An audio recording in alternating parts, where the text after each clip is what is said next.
Wait, hold on. Invisible. Should be visible now. Become visible. There we go. Hi, everybody. How's everybody doing? I'm tired. I am tired. I am sleepy. Sleepy and tired. So we'll go as long as we go.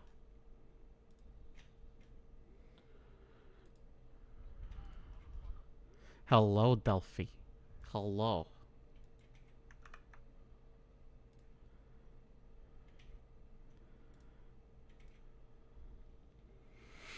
Oh, your girl is tired. I'm still not fully recovered from subathon. Also, my fucking leg hurts. Like a quay. Like something fierce. Oh, goodness gracious, golly gosh. Oh, by the way, in case anybody's remembering, subathon stuff is still active for the next 2 weeks. Thank you. And thank you for the sub. Thank you, Emax. But yeah, subathon stuff still going on, so we can still hit the goals for the next 2 weeks. As previously stated. Thank you, Bibies, for the sub. And Yippee was very quiet. Was it? I didn't change anything. I didn't change shit. I literally have changed nothing. Desktop is muted. Ah, I see. That's probably why. I didn't change shit except for that one thing I changed. That's fine. You guys heard it because my fucking headphones were close to the fucking microphone. Because I'm... In case anybody's curious, I'm half deaf. On top of multiple other disabilities I have. I am half fucking deaf. So if you hear things from my headphones, no the fuck you didn't. A Chaos Emerald! There we go. Goodness gracious golly gosh. Also, what is that? Potential hype train? Potential hype train? What? Anyway. Goodness gracious. As if all you're all regulars, you know this. Whenever I'm like tired or exhausted or feeling low or anything like that, either low energy or low motivation or anything like that, it's horror games. And everybody goes, "What the fuck is wrong with you?" It's just like lots. I was about to say nothing, but definitely lots of things. But I figure, you know, I like scary games. I don't know why they make me feel chill, but they definitely do. It's super fun.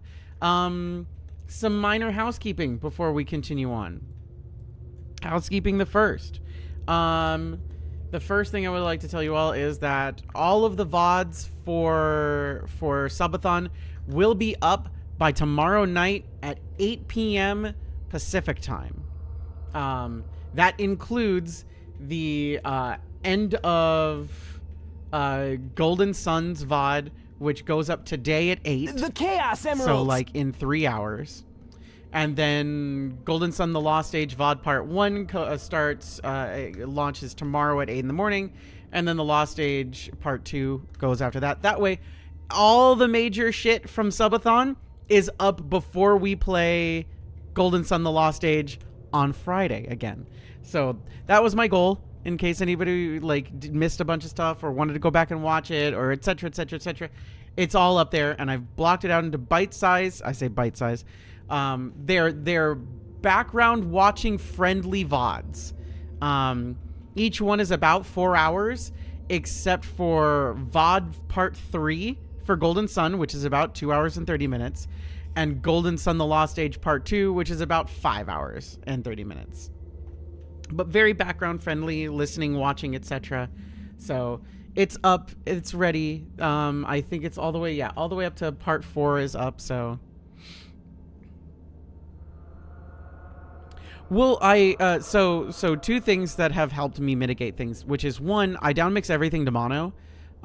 Everything is mono for me, which works great because when you're doing voiceover, everything's fucking mono, everything's mono. You record everything in mono. If you record something in stereo and submit it in stereo, you're gonna get the shit slapped out of you. Everyone will be just like loser place, last, never gonna. But we don't record in stereo. We don't record in stereo, which makes things perfect for me.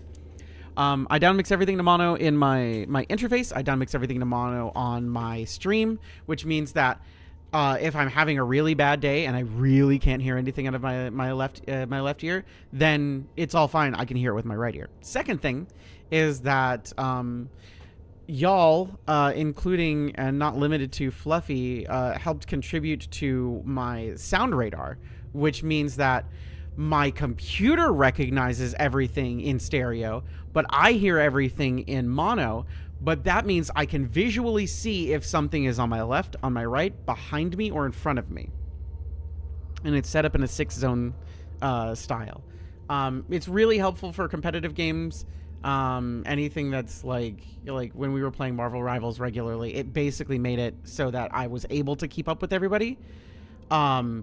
Because quite frankly, like half the time, the mix for Marvel Rivals, and this isn't shade against them, they're balancing things for a lot of different stuff, and there's not a lot you can do for hearing impaired folks. Ironically enough, still one of the best ones is Minecraft, where it shows directionally where this like it shows the subtitle and which direction it's coming from, up, down, left, right.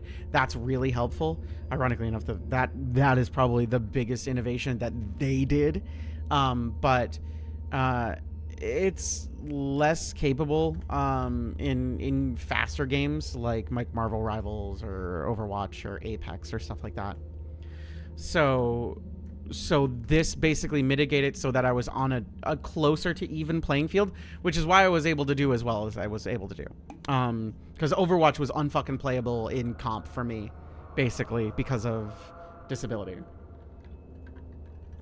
Not that it wasn't fun. I did play with friends quite a bit. I was basically Pocket Mercy for the first several months, and then they nerfed Mercy, and then I was like, I miss my big res. I miss it. So then I played a lot of Lucio, because Lucio's fun. I liked Lucio. I like Lucio a lot because he's fast. And I also like music and dropping the beat, etc., etc. Heroes never die, except for when they do. When Mercy's not around. Goodness. Y'all know I cosplayed as Mercy, right? Y'all know I cosplayed as Mercy, right? I've talked about that, right? I've talked about that, yeah. I cosplayed as Mercy. So Mercy's little bag thing, I actually got that for real. And I would carry it around everywhere. I like everywhere. Anytime I left the house, it had like various different kinds of aspirin and Tylenol and acetaminophen and all those things just in case. I had tampons and period pads in there. I had nausea pills, Pepto-Bismol, all sorts of stuff. And I had that on me at all times. I traveled with it regularly. Like, it was constant. And one of my friends who was super into Overwatch at the time, and her favorite was Roadhog. When we went to convention together one year, she was just like, I'm gonna go as a punk version of Roadhog, and I'm bringing something for you. So I went to that convention with her as Punk Mercy. So I was Punk Mercy, she was Punk Roadhog, and we went around together. It was really, really fun. I enjoyed that situation it was a blast. It was the first time I did like wing eyeliner. Which is really fucking hard because my hands shake constantly. It still baffles me how Blizzard thoroughly... Yeah, I mean... It was definitely kind of weird. Like...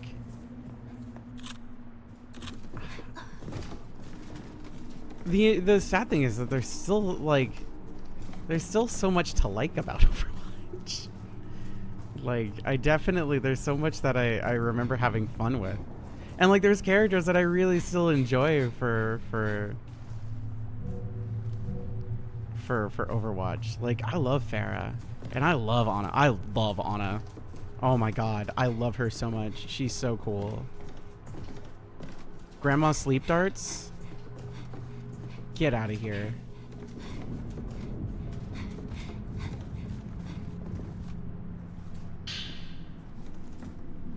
Reinhardt's really fun.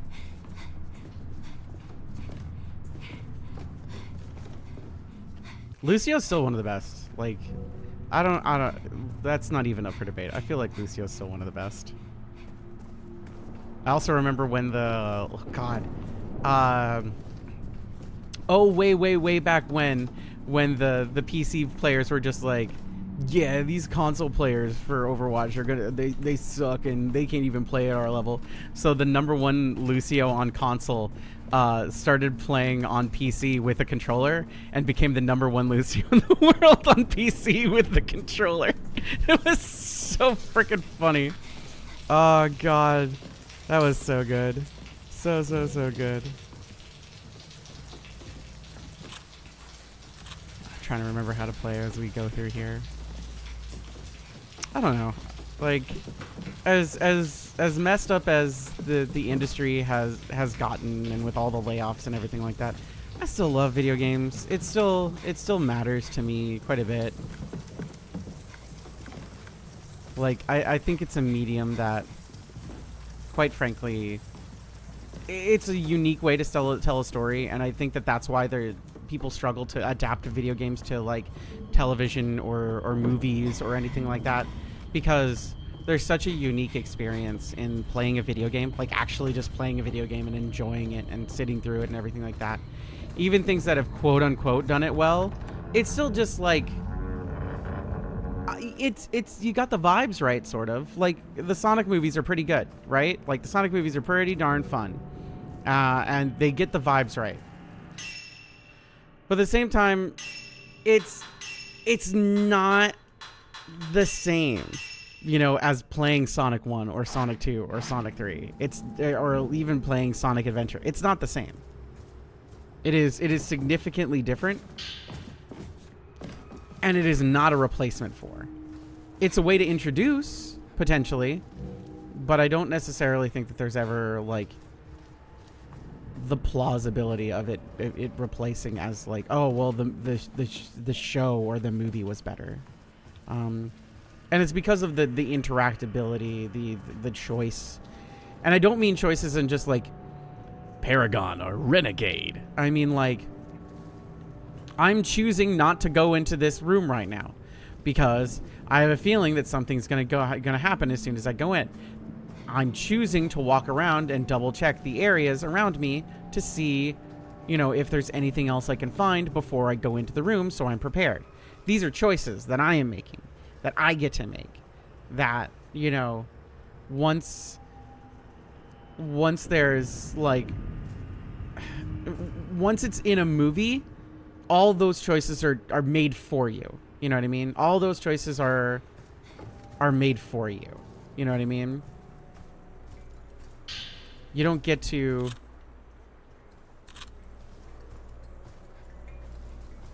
Yeah, it's like how things happen, if things happen, when things happen.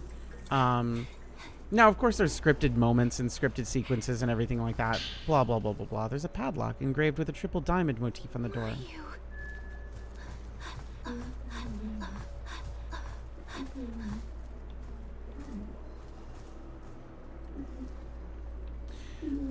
But it also means that you get to curate your experience a little bit. And not like heavily, but yeah, they remade this. It's more, think of the Resident Evil remakes in that the controls are more modern. No tank controls here and everything like that. And I think that that's nice. I think control accessibility is kind of important. Man using camera obscura. Okay. Thanks, man. Hi, what's up, dude? Exposure filter memo. A memo outlining the function of the camera obscura's exposure filter, a feature that was previously hidden. It's not just the events of the past that the camera obscura can uncover. It can also captures things concealed within the afterlife, or to be more precise, things that have been spirited away, as it were, rendered invisible. It turns out this is another one of the device's hidden features, one I discovered while testing its powers. By switching to the exposure filter and capturing something hidden with it, objects once held captive within the afterlife's manifest in our realm once more. The mechanics resemble a practice known as phantom exposés, which are performed by shadow readers, people who unearth similar items concealed by supernatural means within the part of within the part of the Tohoku region. I forgot the word "the" there. People say, however, that those who make contact with the afterlife are themselves lured into it. With that in mind, I wonder if Dr. Aso had his reasons for abandoning this research, despite pursuing the afterlife himself. Photo of the graph. Switch filters with the X. Okay, thank you. And then slowing shot with RB. Thank you. Exposure filter. Yeah, we know this. Okay, yeah, thank you. Thank you. Phantom expose?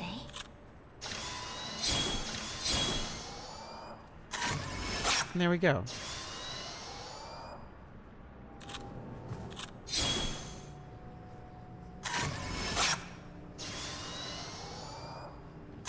There we go, special shot. Get it? No, no, no.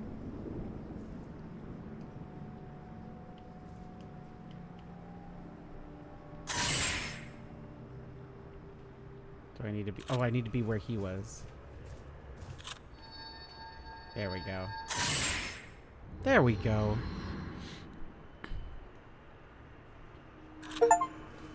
Performed a phantom expose for the first time. Ooh, sweet. Free stuff. And here's where potential is scary.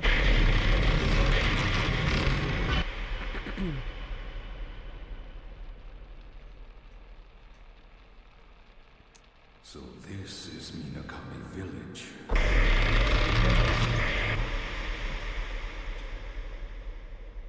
I really like... A ritual so forbidden that speaking of it is taboo. Silent Hill F and Fatal Frames remakes doing a really good job with the voice acting. Quite a bit. It's really good.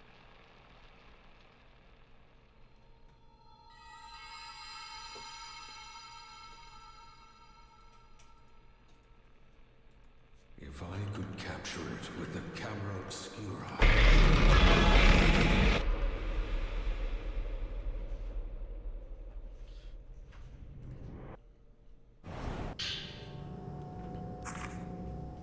Kurosawa, as many of you probably know, because I've talked about it a bunch, Susie Young's performance in Silent Hill F was, as far as I'm concerned, my performance of the year last year. It was so damn good.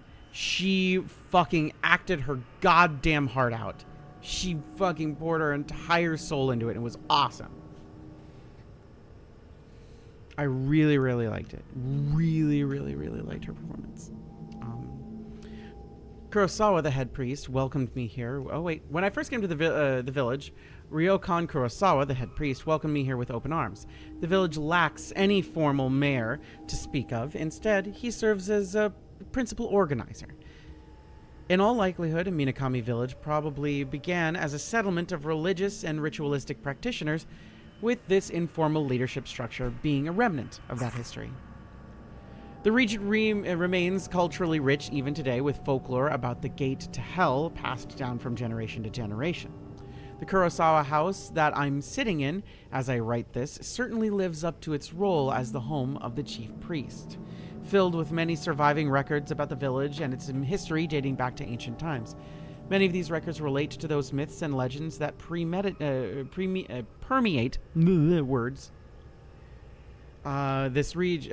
this region, as well as the area's main ritual, among other things.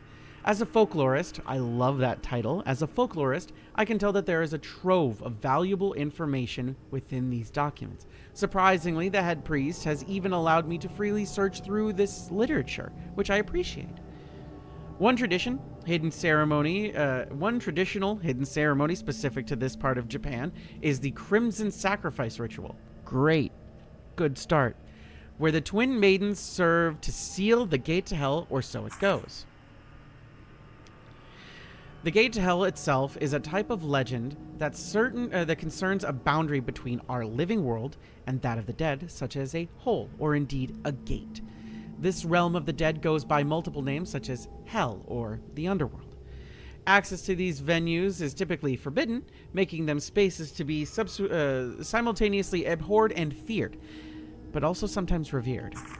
Such beliefs about the underworld have occupied people's minds since ancient times. It is my sincere desire to get to the bottom of them and uncover the truth. Though Minakami Village is said to host a hidden ceremony that directly pertains to the gate to hell, the mere mention of it hasn't allowed, let alone witnessing it. Seeing as it's a ritual that involves the boundary to hell approaching our world, a religious quarantine of sorts is probably held, which would explain the strict limitations. The villagers lead simple, if difficult lives deep in the mountains. Minakami Village also has almost no interaction with the outside world whatsoever. It's a place that feels stuck in the past and in old ways, ignorant of the passage of time and the rest of society. It's as though it was plucked out of the relentless march of history and kept off to the side. Regardless, I've been granted permission to read through the literature stored in other houses, for which I am immensely grateful.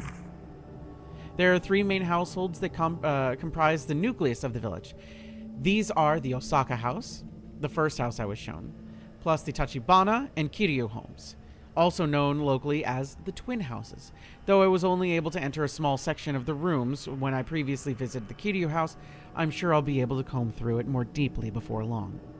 Once I've finished searching Kurosawa house, I think I'll next set my sights on the Osaka home. Hello, Honker Live and Reloaded. Welcome to the party. Welcome, welcome, welcome. It's hard to find good actors in English dubs. I disagree, but that's also because I'm in them, and it's not. Here's the quantifier. Doing dubs is hard work because everything is already done, and you have to perform something in some that has already been fully animated, and you have to match a performance to it. In that, you have to do what somebody else did while also localized, because it has to be translated to a certain degree and localized, which is a different thing than translation. Translation and localization are 2 different things, and it becomes far more difficult than you could ever imagine. It's not as simple as doing prelay animation, which is going in and doing the thing and, then they animate to you, which is what 90% of things generally are. But like Japan dub stuff,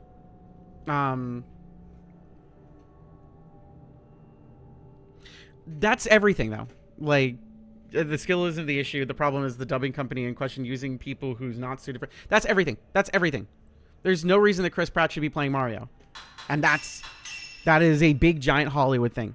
It is consistent no matter what.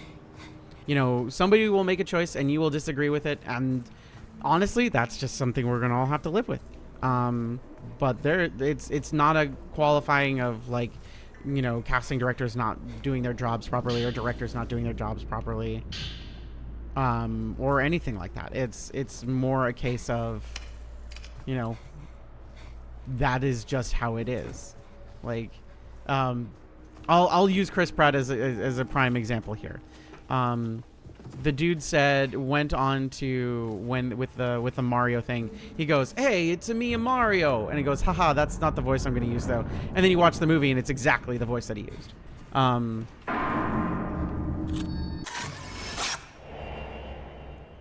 So, it's not a dub thing. It's not an anything thing. That's just how things kind of have worked. And it is what it is to a degree. Potential scary. Oh, well, we dropped the paper. Now I gotta go all the way back down. Beans. Because voice acting is hard work, and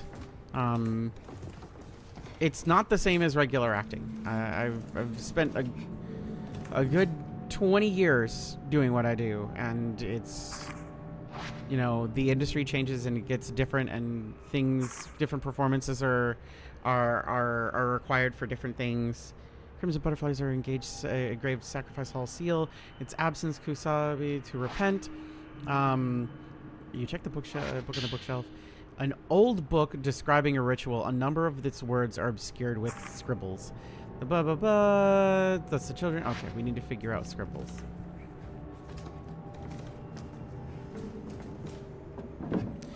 The other thing that people seem to definitely not understand when it comes to voice acting and everything like that, or acting in general, is how come XYZ isn't in this thing? And it's like, well, the answer is because one of two things. They didn't get the audition. It was not given to them, so they did not get a chance to audition ever. Or they did audition and they weren't chosen. Those are generally the two answers. You either got the audition and didn't get it, or you didn't get the audition so you didn't know it was a thing. Potential scary. Nope. I'm trying to give everybody a heads up when there's potentially a jump scare, because they're not consistent. Whenever it slows down and does that creepy thing, there is a chance that a thing will possibly happen. Maybe. So, doing my best to make sure that people, because I know people get jump scared easy. Ooh, scary. Folklore's note.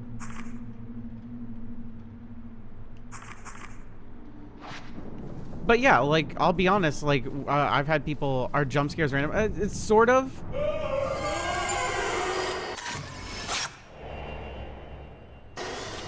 To a degree. In this version, they are definitely. Oh, right. Okay, where are you? Oh, there you are. There's the girls. The girls are fighting.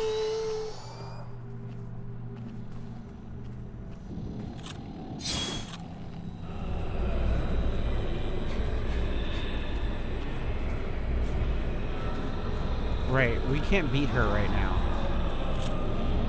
Yeah, we definitely can't beat her right now. Oh, God.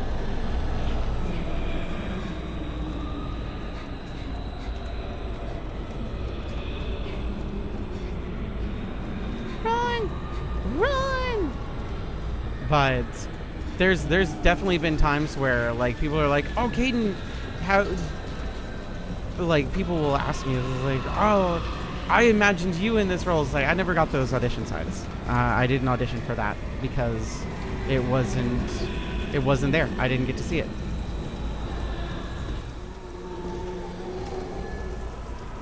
Like, there's definitely things that I'd love to do voiceover for.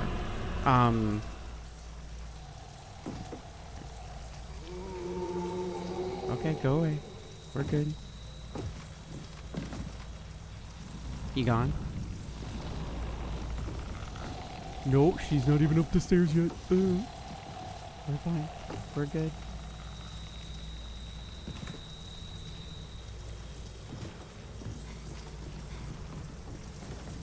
Like, I feel like Warframe would be super fun.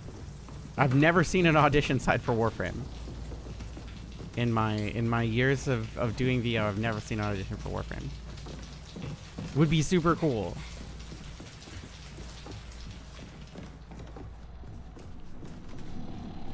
But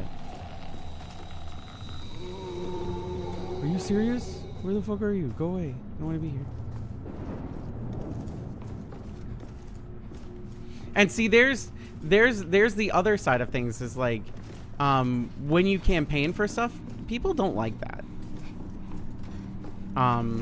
Like, there's definitely characters I'd love to play. Like, if I were to say a dream role, it would probably be Poison from Street Fighter. I'd love to voice Poison. I'd love to voice her. But at the same time, I can tell you that all the other trans women in VO would also do her proper justice as well. So I'm not beholden to the character. Has to be me. Potential jump scare, but nothing behind the door.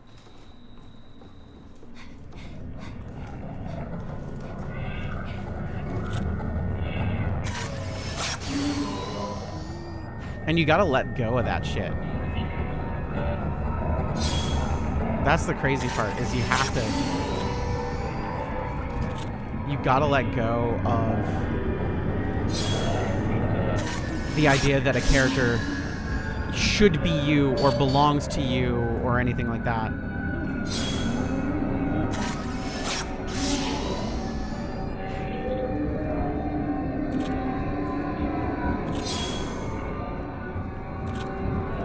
And that goes for fans too, I'll be honest. Fans need to learn that as well. A character is a character. And if you don't like the writing for the character, you can just stop watching the show. And that's what I do, at the very least. Very much. Thanks for the lurk, Maya. It's like, if I'm not enjoying the show, then I just, like, it's like, okay.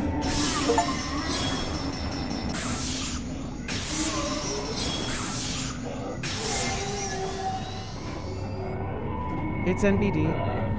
I can find a new show. Ah, my face.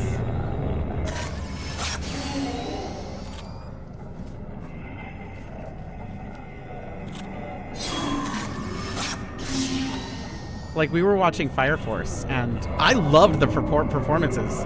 Everybody was really doing a great job. I really liked everybody's, like, acting and everything like that. That show is not for me. I did not have a good time with it, but I did think everybody's, like, acting was incredible, and the performances were really good.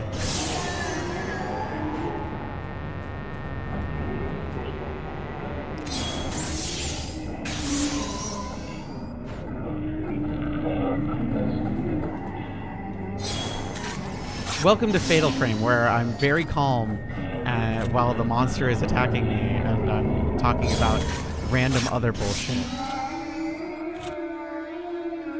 Peace. Deuces. Promare is different. Promare is different. Promare is the movie. Fire Force is from the creator of Soul Eater.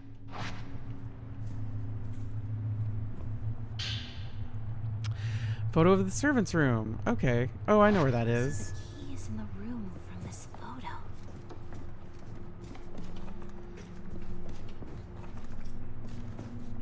But, like, I everybody knows that I was talking about, like, Dazzler needs to be in Marvel Rivals. Dazzler needs to be in Marvel Rivals. Should I be Dazzler? Absolutely the fuck not. I don't think I would ever be the right person for Dazzler. Can you fucking take your entirely skewered body with fucking... Thank you. Thank you for fucking off. I really appreciate it.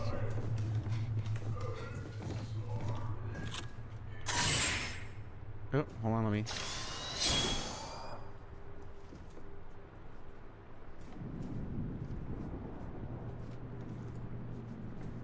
Is this it? No.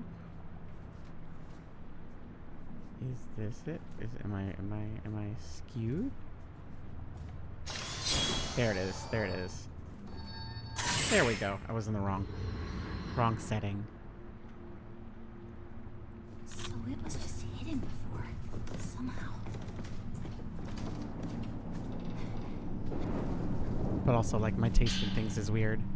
My favorite anime, as I've said millions of times over, is Recovery of an MMO Junkie, which I thought was beautifully put together and super well paced. Potential jump scare. No jump scare this time.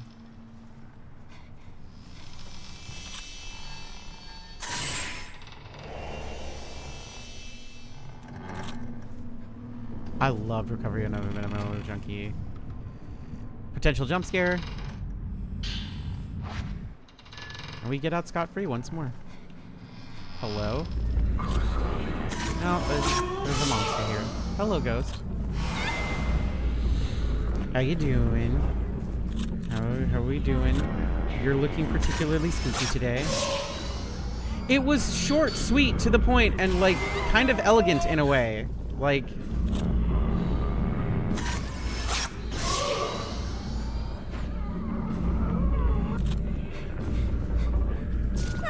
Ow. Caught me with the goo.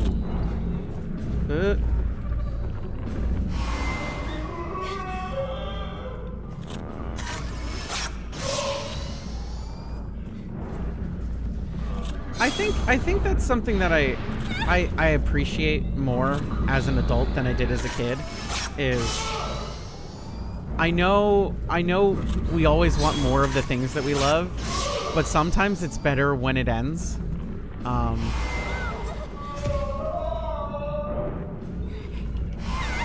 Excuse you.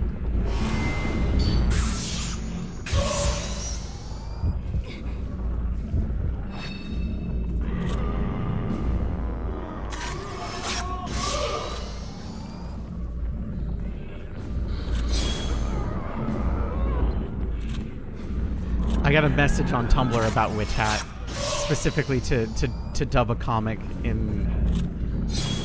from Foghorn Leghorn. This is like, I'm trying. The person is like, I'm trying to look up the anime that you recommended me, and I can't find it.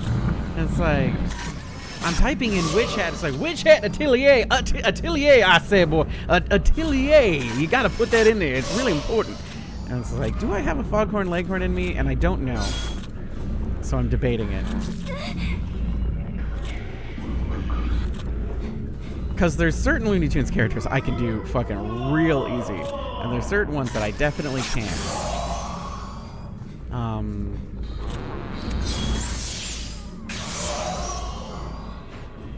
can do a mean Sylvester.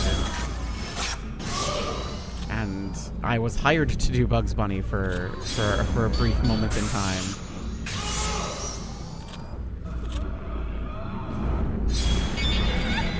You motherfucker. I don't want to use my good film. I don't want to use my good film on you. I want to use my good film on the boss. Leave me alone. Get shit on.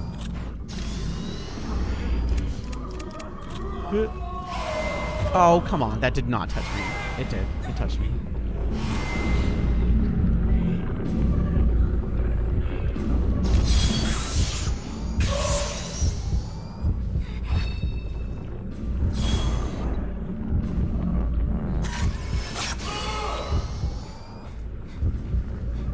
Oh, there's two of you now.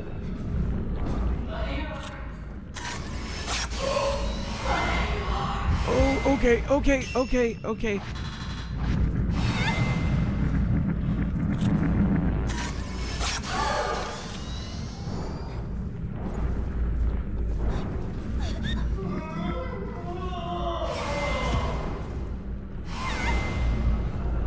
No, Firefly's coming back. Not shout out to Firefly. Firefly's coming back. I hate to burst the proverbial bubble, but it is 100% coming back.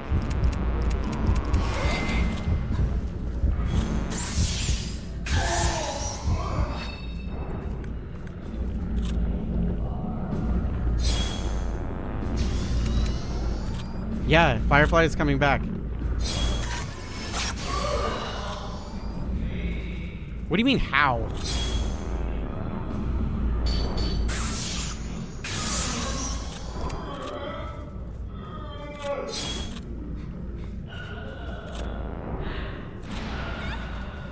Come on, bitch. Get out of here. The other thing is that I know jack shit about Firefly. It was not within my purview.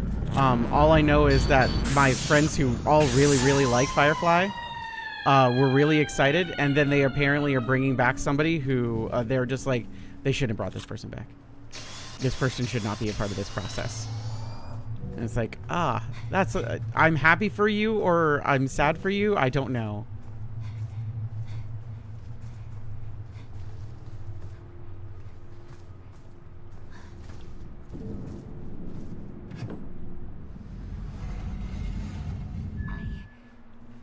To get to Maya. I have no idea. Again, I don't know jack shit about Firefly. All I know is that a bunch of friends lost their fucking mind that Firefly was potentially coming back because Nathan Fillion teased it on social media, and then I think it was Nathan Fillion. Was it Nathan Fillion? You all would know better than I would. Nathan Fillion's in Firefly. I don't know jack shit about live action stuff. Very little. I know extremely little about live action stuff. Except for really fucking niche shit that nobody fucking watched, like Big Fish.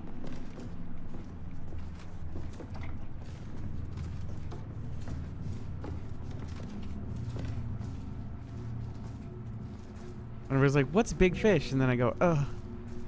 Obi-Wan Kenobi was in it. Not old Obi-Wan Kenobi, but new Obi-Wan Kenobi. Young Obi-Wan Kenobi, who's now old Obi-Wan Kenobi. Because time makes fools of us all. It's a good movie. It will make you cry. It will make you cry like crazy. Potential jump scare and actual jump scare this time. We're in actual jump scare territory. We're running, we're running, we're running. But yeah, I don't know jack shit about Firefly. I don't know anything about Firefly. I watch Star Trek. Ewan McGregor, yes.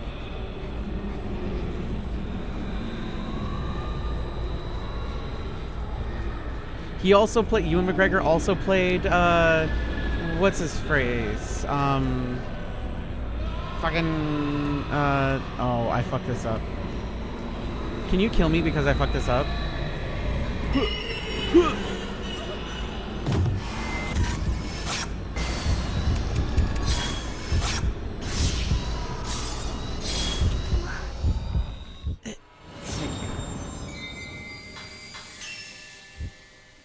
No, not Black Mask. He was Christopher Robin from Winnie the Pooh. He played Christopher Robin in the Christopher Robin movie, which was also kind of okay. I actually thought it was I don't like live action remakes, but it wasn't a live action remake. It was the idea that basically he put away his toys, so everything being like actually real was pretty good. Yeah, he was also in Doctor Sleep. He played the grown-up version of the kid with The Shining.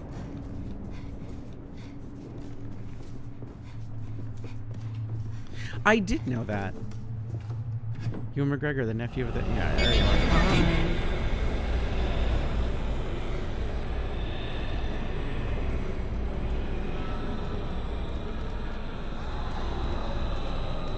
But have I seen the game Winnie's Hole? His what? What are you putting in his hole? I'm healed. The blue flashing thing is stamina. Is there a hiding spot in here? This is not my hiding spot. Nope. Hi, what's up? Can you move? Nope. That's fine. It's not X-rated, let me be clear. Are you sure? It's a horror game. Alright. Add this to the list of things that I'm fucking putting into my search engine. Winnie's Hole game. Winnie's Hole. Okay. What is Winnie's Hole? Join Winnie on a new adventure from within. Play as a virus in his body and mind. Capture cells to mutate and build a deck of actions to unleash in a combo-driven combat. A genre-building roguelite with a dark and charming story. Embrace discomfort. Sometimes we can't help being seen as the monster. What in the fuck is this game?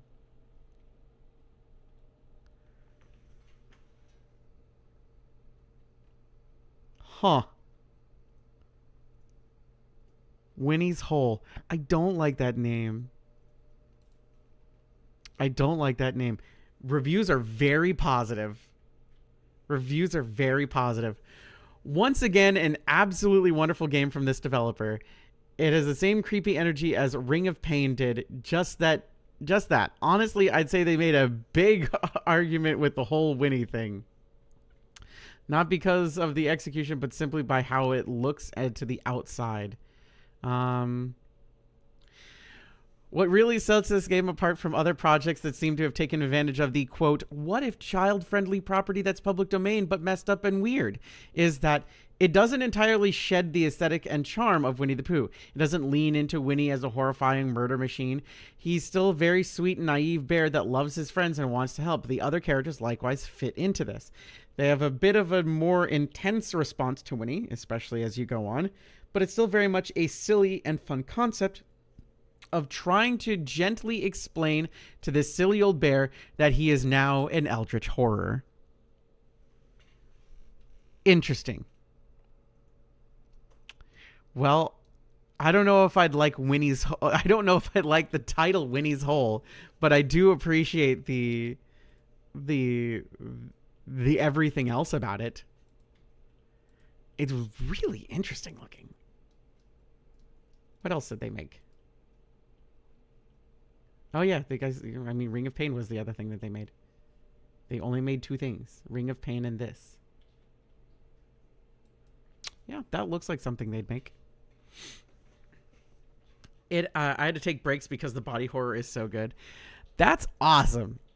Similarly, I'm really excited for the body horror movie that's coming out later this year. Everybody excited to see Clayface? Everybody excited to get Clayfaced out the wazoo? Very excited. I like Clayface, and they're basing it off BTAS as well, so, which is good because I think we talked about this during Subathon. But for those of you who don't read comic books, boy howdy is Clayface complicated, and by complicated I mean bad, and by bad I mean it doesn't make any sense. There's like 80 Clayfaces. It's right fucking here, stupid. Oh my god, I knew where it was the entire time. There are not 3. There's so many. There are so many fucking Clayfaces. There's so many Clayfaces. Hold on. Where's the pause button? Didn't we have a pause button? There it is. No. Yeah, that's good. That'll work. List of Clayfaces. DC Comics. I'm gonna just get a list. That way Clayface, disambiguation. There we go. There's Basil Carlo, Matt Hagen, Preston Payne, Sandra Fuller, Cassius Payne, and Catherine Carlo II. But then there's alternate versions of Basil Carlo, John Carlinger, Todd Russell, Johnny Williams, Peter Maley, and then Clownface, which is Joker infected with a portion of Clayface. But then there's Mudface and John Carlinger and Cassius Payne and a different Clayface from Earth 1 and Clayface from Earth 9 and Matt Hagen from Earth 12 and Clayface from Earth 23 and Basil Carlo from Earth 24 and Basil Carlo from Earth 49 and Basil Carlo from Earth 55 and Basil Carlo from Earth 63 and then Matt Hagen from Earth 66 and then Falseface from Earth 66 and then Basil Carlo from Earth 96 and then Matt Hagen from Earth 148 and then Preston Payne from Earth 898 and then Basil Carlo from the Absolute Universe. And then there's Matt Hagen from Earth 22, and Basil Carlo from Earth 44, and Basil Carlo from the Dark Multiverse, and Preston Payne from the Dark Multiverse. And then Matt Hagen from New Earth, and Preston Payne from New Earth, and Sandra Fuller from New Earth, and Clayface from Earth 1, and Clayface from Earth 9, and Clayface, and Matt Hagen from Earth 16, and Clayface from Earth 19, and then Matt Hagen from Earth 1, and Preston Payne from Earth 1, and then Clayface from Earth 97, and Matt Hagen from Earth 148. And then Clayface from Earth 508, and then Basil Carlo from Earth Batman, and then Preston Payne from Earth 898, and then Clayface from 1889. And then Elseworlds in Little Gotham, and then different Elseworlds in a different Little Gotham. There's 2 different versions of it, and then there's two more Elseworlds after that, and then another White Knight, and then a New Order, and then Johnny DC, and then DC Black Label. There's 4 DC Black Labels, and then there's Scooby-Doo, which is different. And then there's a different version of Scooby-Doo because one is Basil Carlo and one is Matt Hagen. And then there's the DC graphic novels for kids, which is also Basil Carlo, but a different Basil Carlo. Then there's DC Black Label Basil Carlo, which is kind of like an eldritch horror version of it. Then there's Matt Hagen from the DC graphic novels for kids. Then there's Teen Titans Go, the DC Go version of Basil Carlo. Then there's a separate different of DC Go with Basil Carlo, which is even more messed up because one was normal and the other one wasn't. Then there's the alternate timelines version of it during the Flashpoint timeline. And then Possible Futures, which has Clayface and Clayman and Metaclay and Basil Carlo thrice over, excuse me. And then Future State has Basil Carlo and a different Clayface that isn't Basil Carlo. And then Possible Futures has another separate version of Basil Carlo. And then, of course, there's DCAU, which has Matt Hagen. And then Annie from The New Adventures of Batman, which is also a different version of Clayface. And then there's the Lego versions and the DC Hero Girls Multiverse, which is Mrs. Clayface. And there she's exists in that. And then False Face from the TV series and Matt Hagen from Batman 66. Do you understand how many fucking Clayfaces there are? This is one of the few times where all of these are different fucking people and different versions with different things, even when they do share the same name. Even when they do share the same name, they have different origin stories and different things. It's fucking nuts. Clayface is a problem, okay? Clayface is a problem. Then freaking Eve Carlo from the Batman saga from the Penguin is a different person.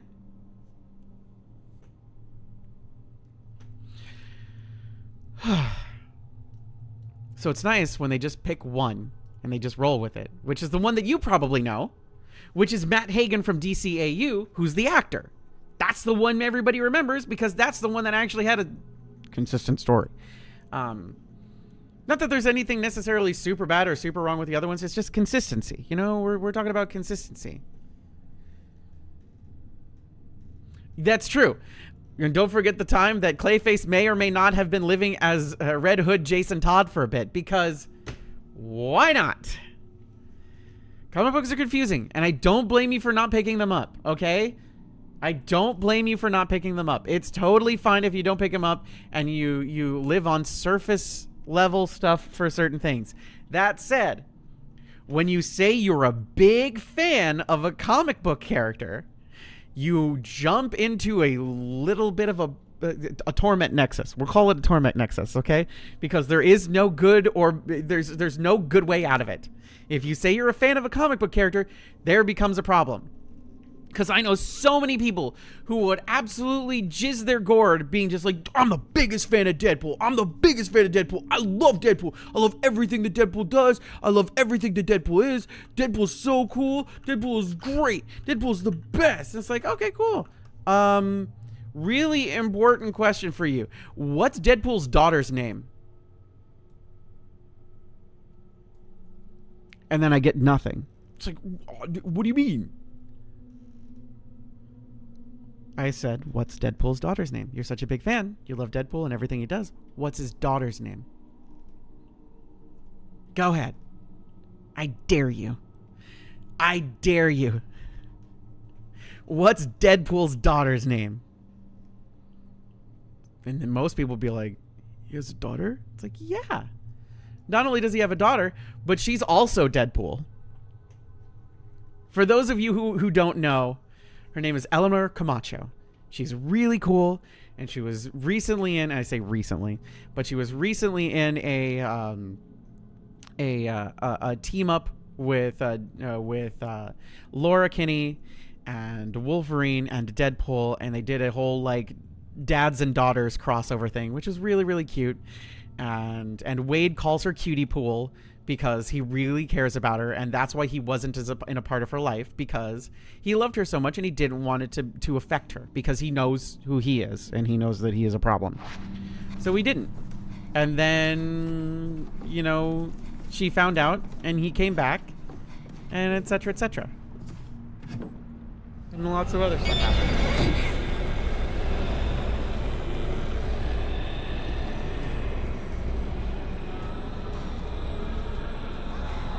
So anyway, yeah, it's definitely important to,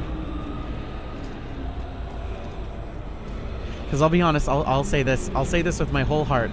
90% of the people who really, really love Deadpool don't know fucking dick about Deadpool at all. They know fucking shit about Deadpool.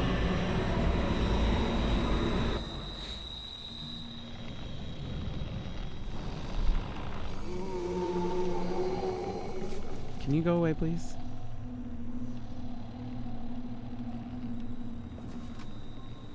Can you go away, please? Please?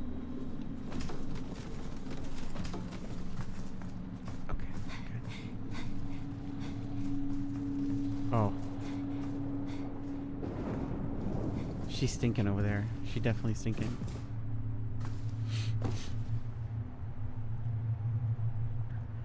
The only person who Deadpool does not consider the feelings of is Deadpool. And I think that people need to learn that Deadpool is a problematic self-hater. Which is not good. That's why when cops say, yeah, when cops say they love Punisher, like, Punisher hates you. Cannot stress this enough. Punisher does not like cops.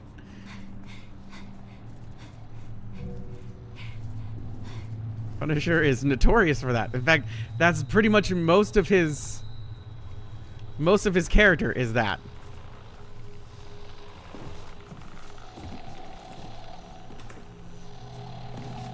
Okay, everything's fine. We're good.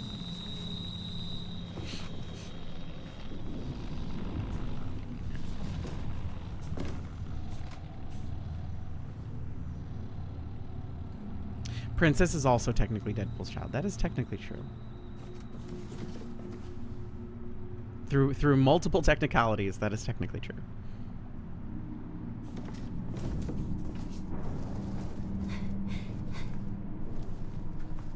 Yeah, good old Deadpool Mpreg baby. So many people don't know that Deadpool is absolutely queer as all get out. Or that Deadpool and Spider-Man are soulmates. Technically heartmates. It is technically heartmates. It is not technically soulmates. It is technically heartmates. Eddie Brock also got Mpreg. That is technically also true. People like shipping Deadpool and Spider-Man. Well, that's because, again, they're heartmates. He's queer and he likes getting pegged. That is true. Deadpool is a raging bottom.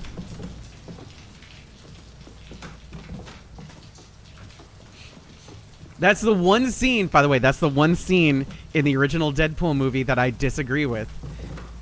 With him being just like, wait. It's like, no. Deadpool is primed and ready. He prepped for it.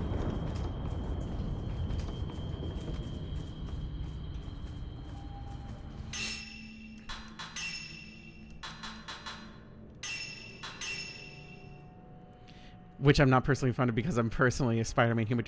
I mean, Peter and Johnny have history, like absolutely wild.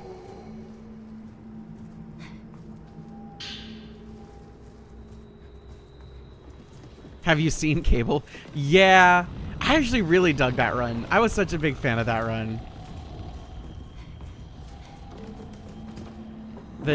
The original Deadpool and Cable run from, what was it, the early 2000s? Really fun stuff. Mostly because it felt slapsticky, and I felt like we hadn't been given that in quite some time. We were in a very serious area of comic time. Hi, Dee Dee. Johnny cooked breakfast for Spidey in his undies at least one. It's true. He also gave him the kick me sign.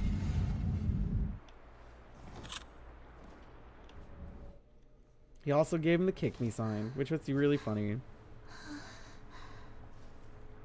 We promised we would always be together, so we ran away. But everyone died. They all died. Mayu! Hi, Mayu. You doing okay? Mia, what happened? Someone was calling out to me, telling me to come back, and to perform the ritual again. The ritual? Stay with me, forever and ever. Of course, we promised. Anyway, let's get out of here. Let's boogie, all right? Let's shimmy and shake. A photo, warped twin. A photograph of twin girls in white kimonos. One of the faces has been warped. The rituals. We need to do the rituals. Today, we had 2 special guests come from the village. Come to the village. Ryozo and this scholar that he now works with. Ryozo said he came back to the village because he was worried about Itsuki. Or Itsuki. Itsuki. But we're not allowed to discuss things about the village with people from outside, so fuck you. Itsuki's been kept inside the storehouse ever since the day of the ceremony. It's probably to prevent him from meeting with anyone outside. Hina doll head. Cool. Can we hold hands so I can recover health? Here's something. The 2 chosen ones. Can we hold hands so we can... Wings of a butterfly.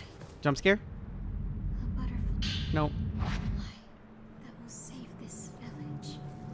There are 2 headless dolls. Could they be twin Hina dolls? One of the dolls has a red neck. 2 chosen. This head was probably attached to the red doll. The Hina doll's head was inserted to the red doll's body. But the dolls are in a different order in the photograph. Does that mean they should be rearranged? Ooh, hold on. Let's see for a second so we can... Can I hold your hand? Is it this button? The doll pieces are all over the place. Okay, hold on. Can we go save? Let's go save real quick. Neo. Never mind. Let's go save before anything else happens, okay? Let's do that.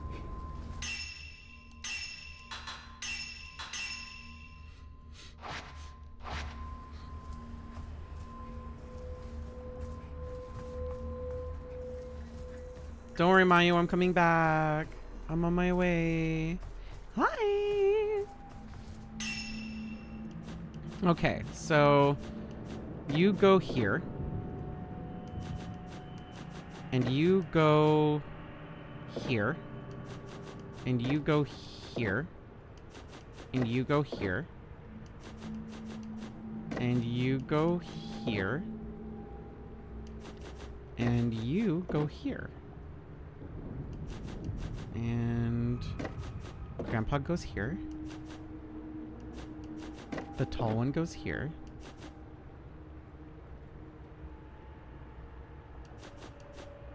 You seem to go here, and you go there. And you go there. The Hina dolls are lined up just as they are in the photograph. Yippee! Nothing happened! Perhaps something else is missing, like the other head.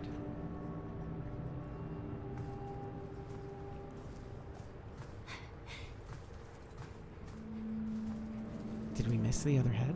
Maybe? Can I have your attention, please?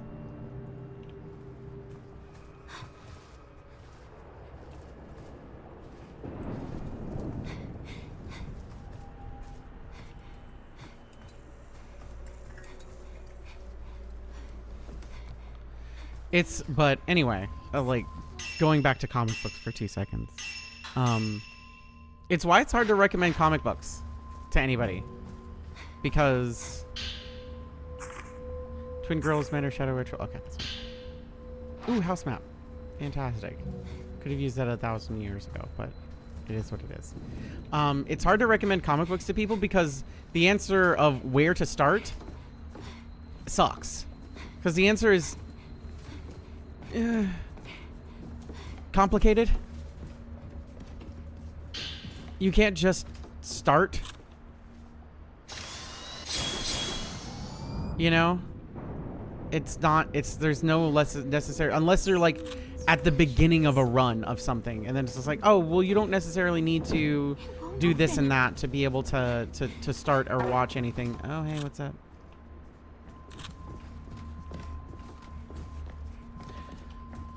But my go-to is Batman Year One. If you have any pop culture knowledge about Batman, it's real good. But that's only if you want to get into Batman.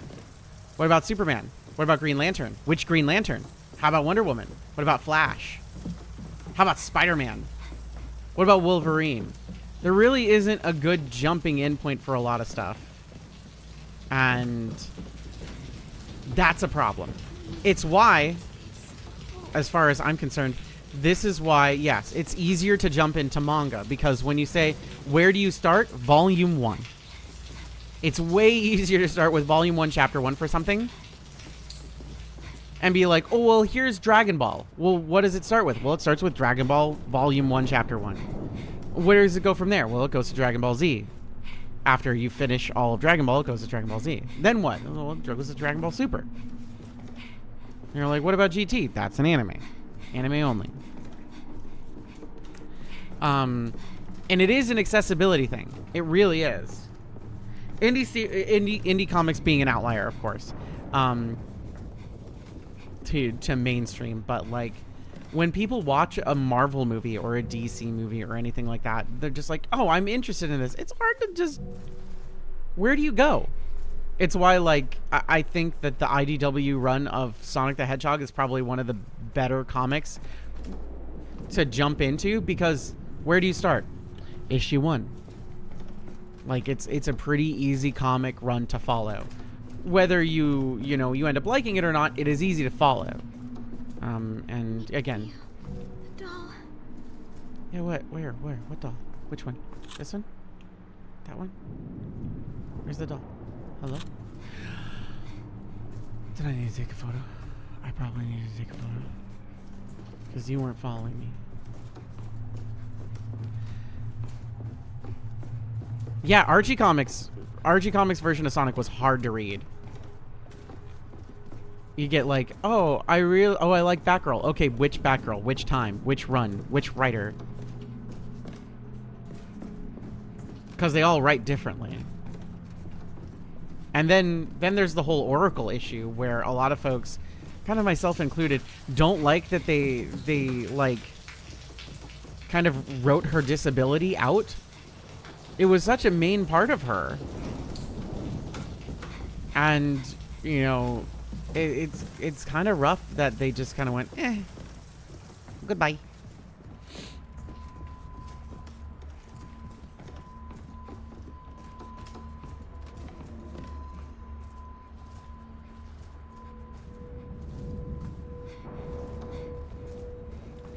And see, then you get into multiverse shit, and then like which version of them?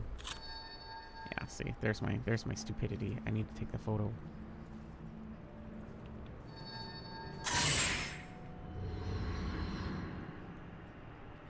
Yeah, in Gotham Knights she's using mobility accessibility devices, but even so, it's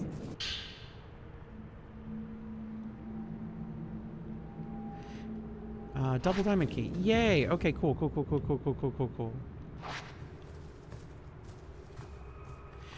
Wayne family adventures should be taken with the utmost grain of salt. Okay, cool. We can hold hands now. Not because it's bad, but because... Yeah, hi, what's up? Oh, you blew out my save point.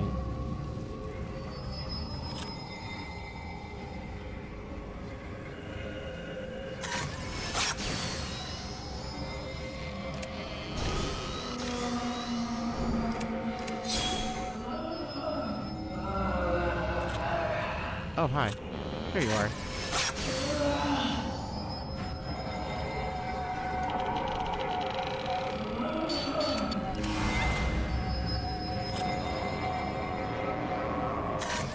Yeah, Absolute just started, so if you want to get into something, Absolute's a good start.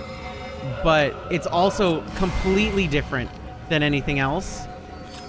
And so it's basically like new universe representations of a bunch of stuff, and they're doing stuff completely different. So if you're expecting things to be the same as your main universe counterparts, no. Honey, no.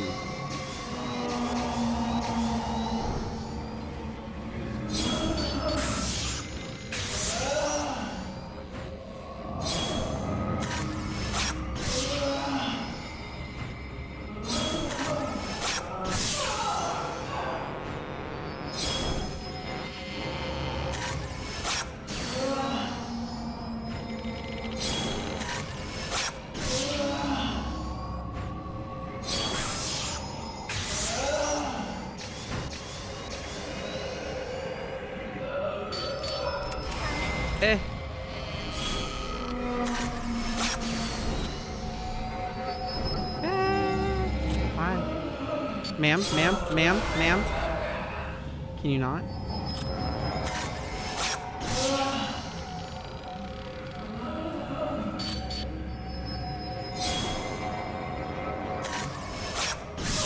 Yeah, comic books have a problem with giving characters or introducing characters with disabilities and then immediately like using the magic of magic, no more disability.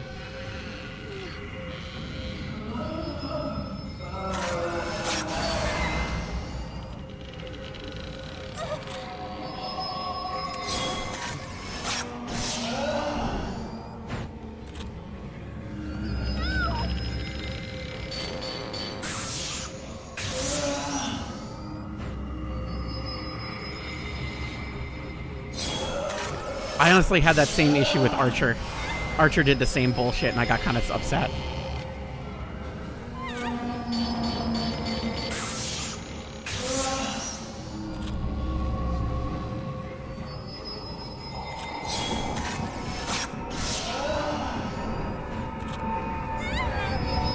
Can you stop? Bitch, get up. Come on. Are you okay?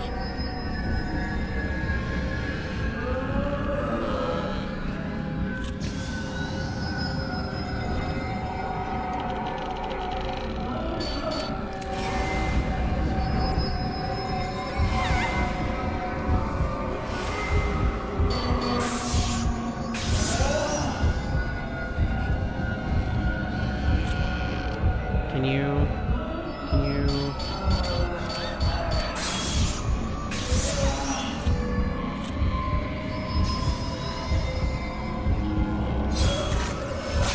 Please stop. Bitch! Oh, I'm gonna die.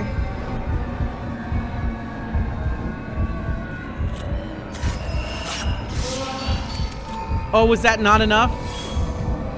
Was that not enough for you?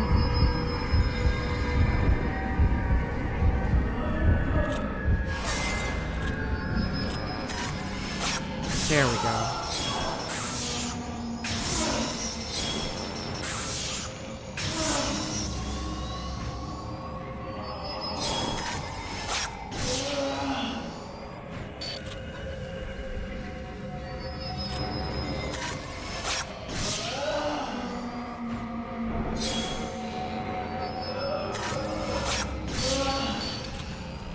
Eh.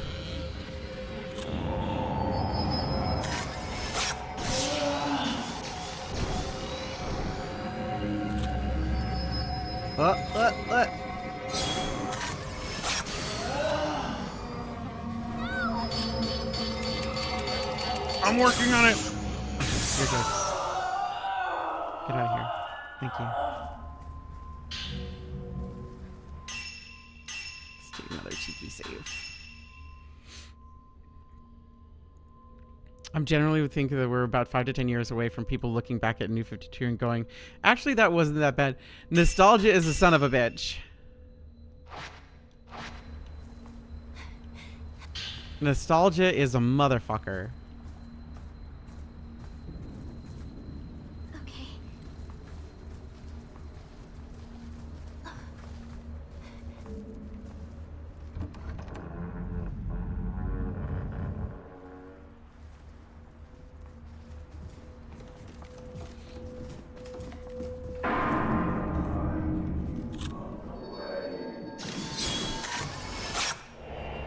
The shame. No, it's not us. Like, people get nostalgic for the old X-Men movies. We're currently in that era of, like, being nostalgic for the old X-Men movies. And I think a lot of those actors, like, really tried. But, like, those movies were a mess. Okay? They were a mess. It's fine. It's fine that they were a mess. They can be fun and a mess.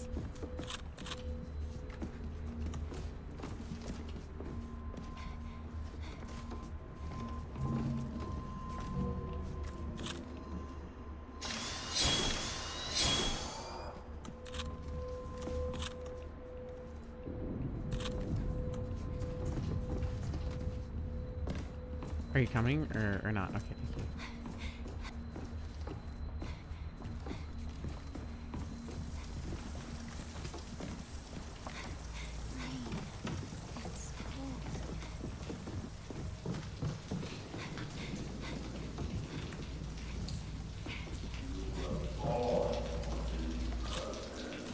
born for this purpose.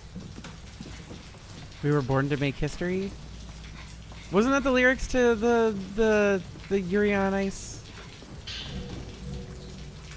I wish I liked that anime better. I really wish I liked that anime better. I know everybody like lost their mind for Yuri on Ice, but God, I wish I liked that anime better. It was fine. It was fun. It was okay. Mayu!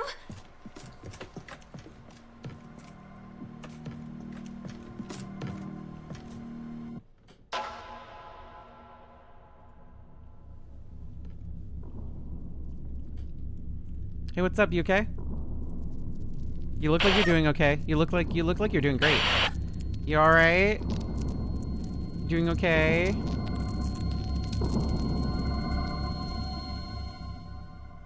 Hi. Mayu? What's wrong? It's nothing. By the way, that sound, that's mostly what my left ear sounds like when it's acting up real bad. Let's don't In case you're ever curious. behind. Okay, come on, get over here then. Mayu. Mia. I either can't hear a lot of stuff or it's just it's like I can't hear anything and it's tinnitus.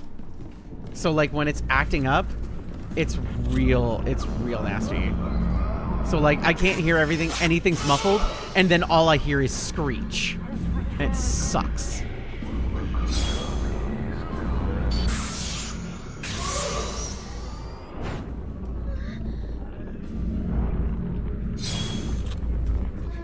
No, go away.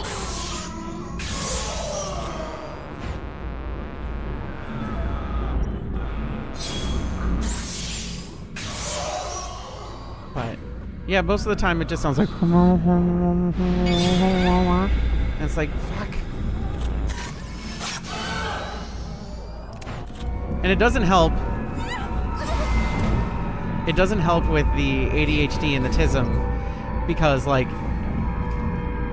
I can be fully focused and paying attention.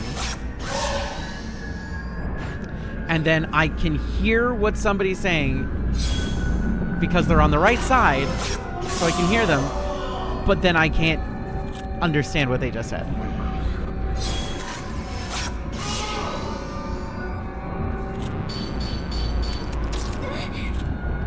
But yeah.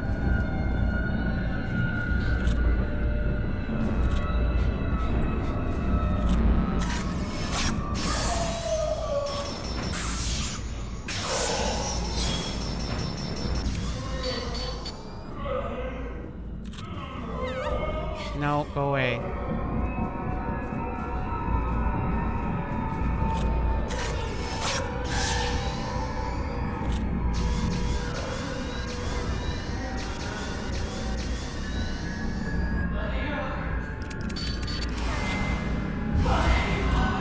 Bitch!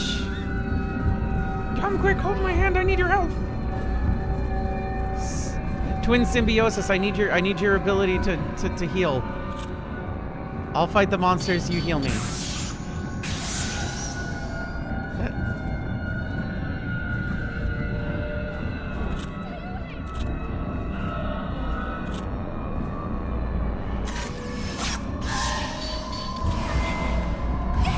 Ow, oh my god, all of my health? No!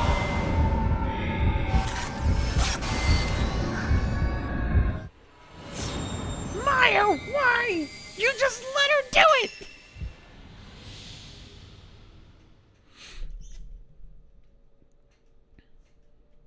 But yeah, I don't know if people know that. I've had this problem since I was like...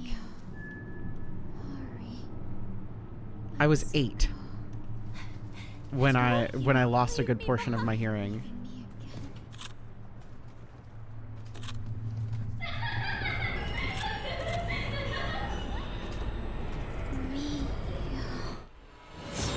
Fucking...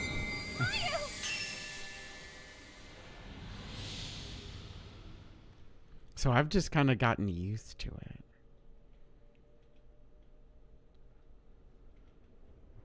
Mia. Hurry. Come on. Let's go. Escape from the Kurosawa house. I Hold Mayu's hand. Can't forget to do that. Need to hold her hand.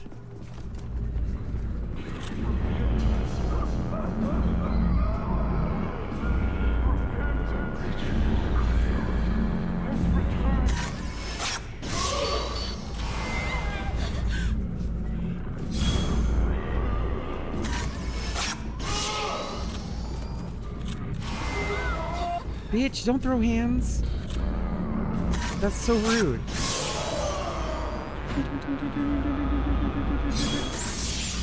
Good shot.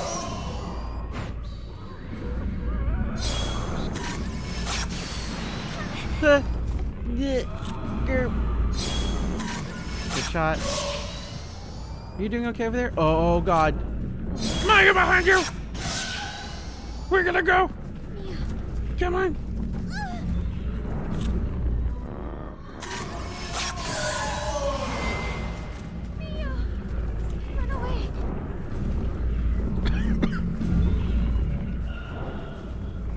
Away from the monsters, please. Huh. Oh, good shot. Okay, good. Get out of here. Great shot. Oh, really great shot.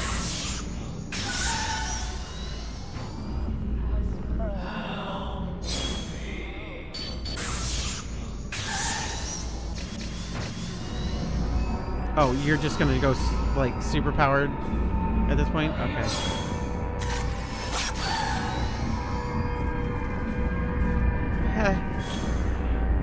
Okay. Come on. And you're dead.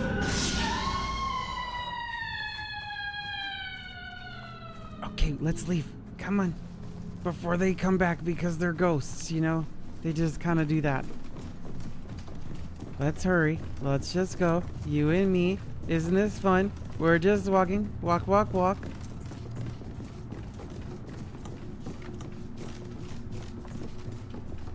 Good hustle. Good hustle. Love this. Love this for us.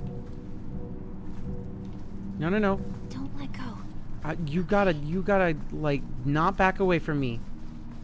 We need to be hustling, okay? Okay. Good job. There, we use the double diamond key. You come with me. Come on. Meow, meow, meow. Let's go. Meow, meow, meow, meow, meow. Hi, Monica. Meow, meow, meow, meow. Let's go. I feel like everybody does this, and then I say this, and then it's probably not true. Everybody goes meow to lyrics, right? Hi, Ghost.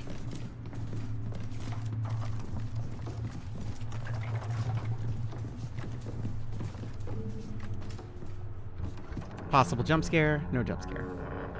Like, can you come on? Let's go. Don't go alone. I go meow meow meow meow meow. Or meow, meow, meow, meow, meow, meow, meow, meow, like Blue from Blue's Clues. Like a pow, pow, pow, pow, pow, pow. I do one of those. Possible jump scare. No jump scare. Never mind, there's a jump scare. Hi, small child. Peeping boy. Don't do that. Is this a good wispy game because it's take baby to place, or bad wispy game because of jump scares? It's a bad wispy game because of ghosts. Which, again, you'd think would be fine because his name Wisp. Okay. But he no do ghost. He no do. He's like, no, scawy.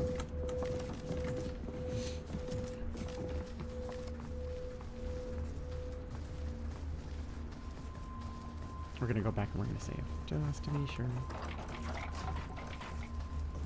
That was the weirdest thing to learn, because, like, when I first met you, it's like, oh, Pink Wisp, must love ghost stuff. And then... What? What do you mean you don't like scary things? No, I'm scared of all things. What? We need to fix this. You can't be scared of things and named after a ghost. That's ridiculous. So, over the course of the last 5 years, question mark? I've lost track of time. It's been, how do I get him to enjoy scary things? The first movie we watched together was Alien. I'm just like, you'll like it. It's good.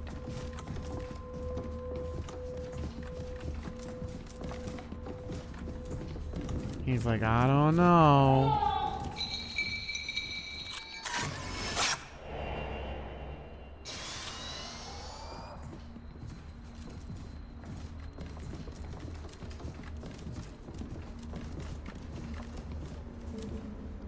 Ooh, let me put my hands on the bloody hand door. That seems great.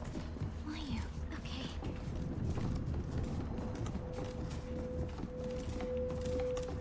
But he's watched a bunch of scary movies at this point.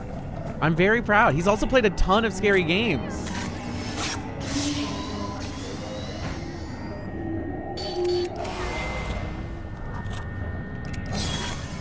There's two! Oh my god.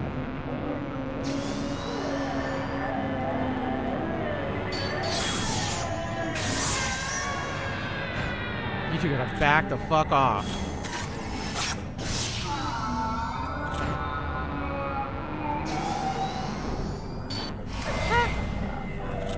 Ma'am, I am sorry, but goodbye. Come on, hold my hand.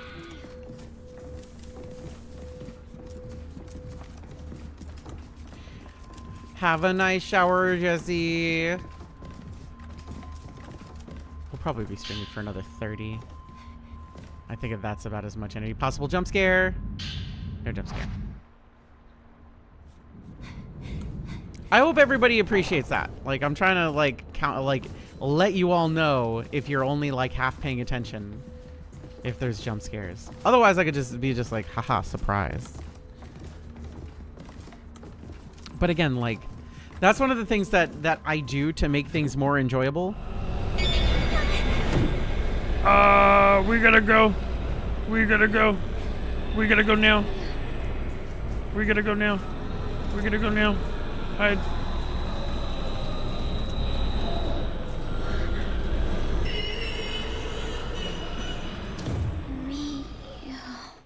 No, you were supposed to hide too. You didn't hide. You just stood there and you died.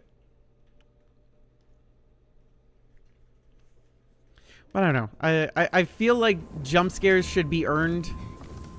Like, if you're gonna do a jump scare, it should be like earned, not fucking cheap bullshit. Like, maybe one punk out jump scare in the movie, but if you do back to back to back to back to back, it's ridiculous. It's too much. That's enough of that. Don't let go. She's still gonna be here? He's still gonna be here? Hi!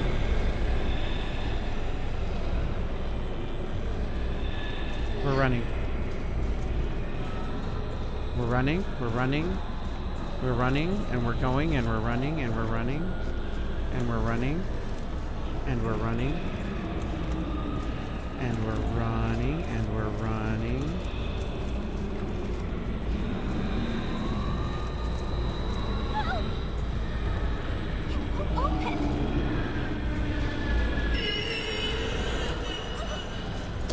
Are you gonna help me? No, we're cooked.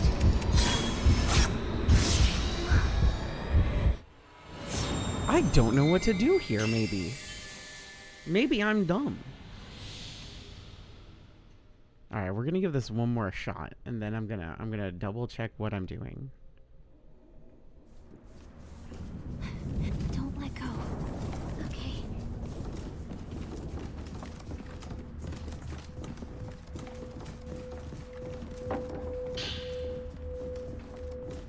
Okay.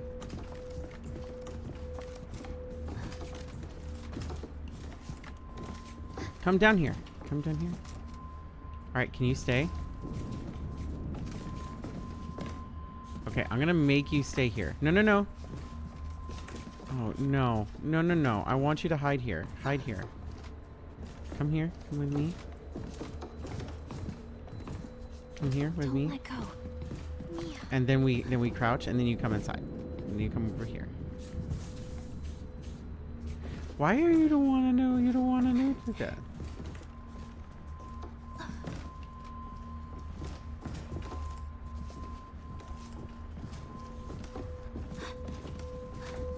Okay, look, I'm teaching you.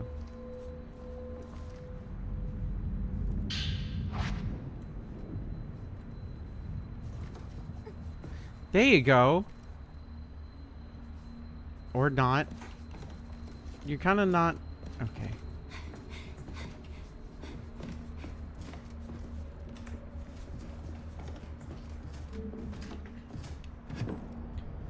Hey, I think your disc is dirty.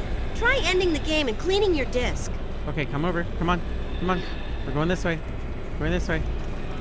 We're gonna hide. Right here. Come on. Come on. Come on. Hide. Hide. Hide right now. Good job.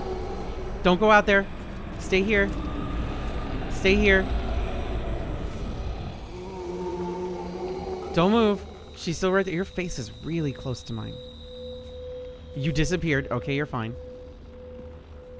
She's still right there. We're just gonna hang out. Oh no, the Chaos Emerald! What's your favorite flavor of Capri Sun? Mine is, I don't remember the one, but it was green. Probably strawberry kiwi? Probably strawberry kiwi. That was good. I stopped drinking them. Not because I grew up, but because apparently they found fungus in some of them after a while, and then I'm just like, oh, well, I don't want to do that.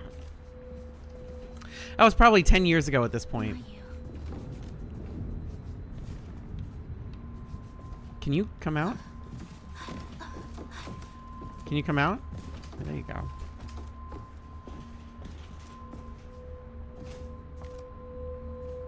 Thank you.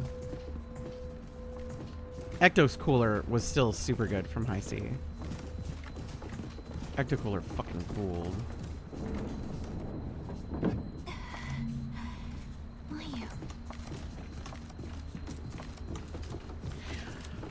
All right, question of the day. The fucking ghost is back. That's not a question. That's just a statement. Come on. Come on. Come on, underneath. Underneath. Come on. Question of the day.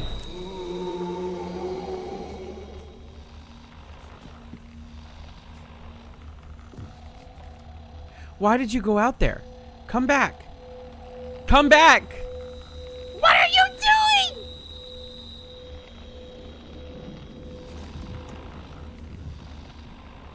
Come on. Thank you. Oh my god. Wait a minute.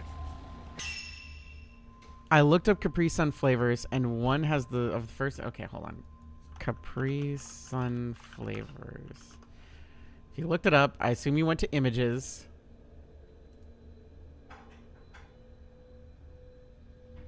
Mystic Dragon, Kirsch. Oh, this is unique packaging from the Londo Trading Company. Holy shit! Oh my god! Hello, giant fucking raven on my fucking balcony. Jesus fucking Christ! You got it? That was huge. Yeah, that is fucking massive. Holy shit. Kofi, don't go outside. That thing will pick you up. I'm so glad because Pam would have been just like, that's my arch nemesis forever now. That thing was fucking huge. That was a big one. Damn.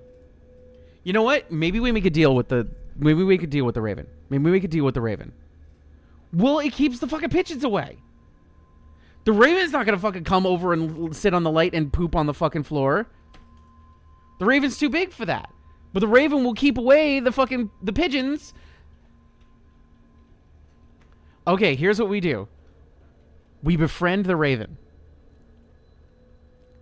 We befriend the Raven. Searching how to befriend Raven. Shiny things. It's real easy. All you do is like give it nickels and stuff. We have all those dwarven coins that Jesse gave us. I think that's a perfect use of them. We'll make deals. We'll make deals in dwarven gold with the Raven. Quote the Raven, what up bitches? It likes the spinners? Interesting. It's shiny. It's true, it is shiny. Fuck. There was a Raven on our balcony, Maya. There was a Raven on our balcony. It was huge. It was cool. That thing was fucking massive. That thing was probably like, goodness, probably the length of my elbow to the tip of my fingers. So like, just shy of like, what, 3 feet? Oh, it is Kofi wrong voice. I forgot to change to Kofi correct voice. Bigger than Yama. Oh, for fucking absolutely fucking certain.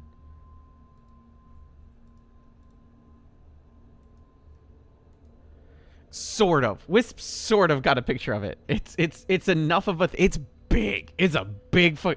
That's like let me put it this way. I wasn't looking at it, and it was barely in my periphery, and it immediately became like fucking noticeable to me. It was barely in my periphery, and I'm like, that's the biggest fucking thing I've seen on our balcony. What the fuck is that? It was that fucking noticeable. Holy shit. For like reference, in case anybody... Hold on. Can I do this? Can I do this? Does paint want to work? It could break in. It really could. It really fucking could. Can I capture paint with this? Okay, I can. Fantastic. Okay, so I'm going to do something. You ready? Ready? I'm going to draw you like so. Wisp's desk is right here, okay? And then my desk is right here, right? And then in between, we have a TV. This is the TV. Okay? And on my side, right here, is the window to the balcony. It was right here, and I was facing this way. And so out of the tiniest bit of periphery, right here, I saw this, and I was like, what the fuck is that? Literally, I don't know if I would have noticed it if I wasn't looking at the Capri Sun fucking packages, because I had my head slightly tilted. Raven is here to be a bad mother to Yama. I think fucking ravens are cool. I'm not necessarily a bird lover. I used to have birds. I'm not necessarily a big bird lover. I'm not a proclaimer like yippee birds and everything like that. Ravens are fucking cool. They're rad as fuck. I fucking love them. They're cool as shit. They're absolutely fucking awesome. They're cool. I think they're neat. You are not going outside. Kofi, you can wait like 10 minutes at least. Kofi, you gotta wait for mom to be done to go outside. I'm sorry, because pretty much everybody else here could get lifted away by the fucking raven because of how small everybody else is. I had to be careful in fucking Texas before moving to Los Angeles. I had to be careful because Kofi was really small when she was little baby, and we have predator birds all over fucking Texas, right? We have predator birds all over Texas. And Kofi looked like a small little bunny, a small little black little bunny when she was a baby, little fluffy and everything like that. Those motherfucking birds would come around. And so I had to be fucking careful because they would fucking just absolutely have the ability to just grab her and take her and to be like, nah. So I'd go out first when she was super baby young, and I'd double check. And if there was anything out there, I would just be like, rah! Bigger than you, fuck you. And then they'd go away and then be like, okay, Kofi, you're safe. But something that I didn't have as an issue with as a kid, because I had Rottweilers growing up, and Ain't no bird picking up a Rottweiler. It's just not happening.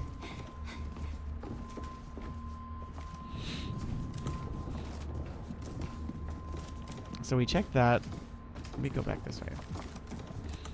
Anyway, that was cool. What a cool use of 10 minutes.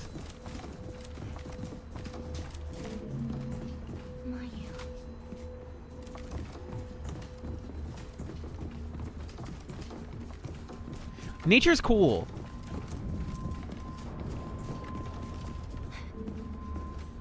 The world is full of fucking wonder.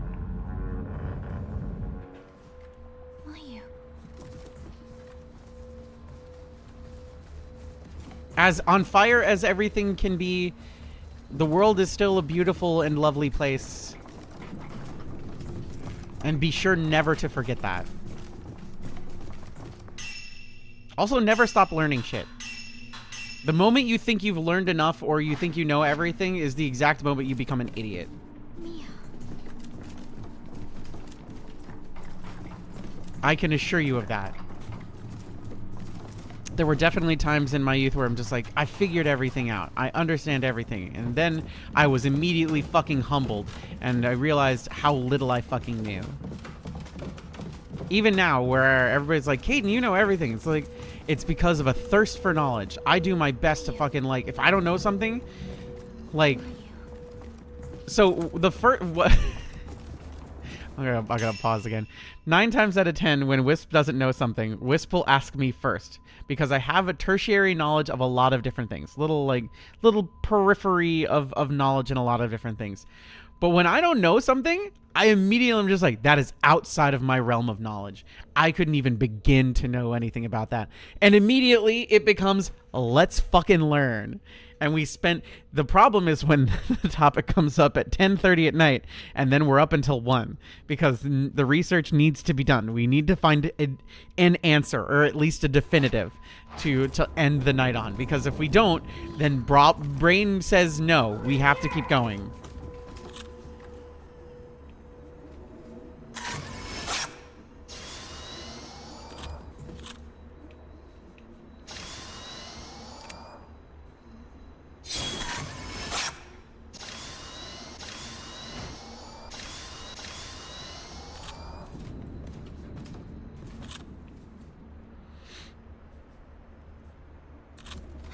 Falconry is cool. Falconry is really awesome. Might be a jump scare. No jump scare.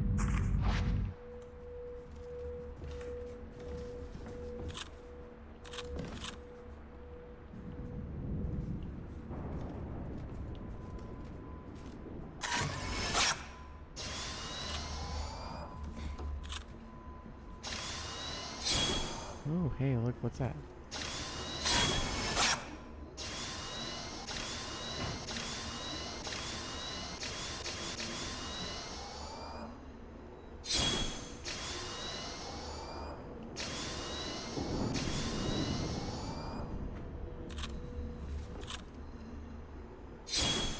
Okay, 14 film does that. Let's take a look at 61. I always thought it would be, if I were to get a bird, it would be a raven. I used to have cockatiels.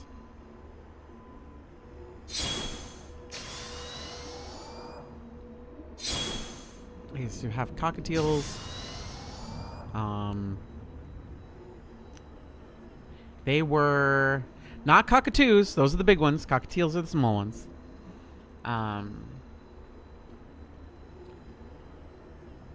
And they were all right. They were okay. You kind of want to get quails. Quails are cute as shit. With their little, like, flippy doodad on their head. They're a hoge. Not ahagao, that's different. We don't... That's a different thing.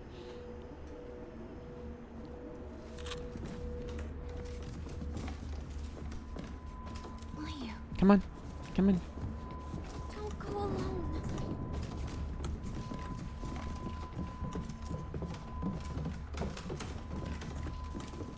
I rescued baby ducks once. Okay. They did not have a mom.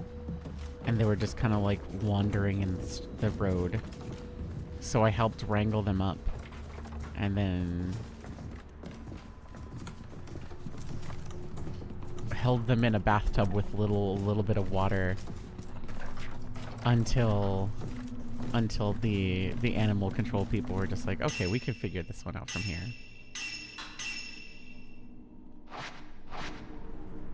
Don't let go.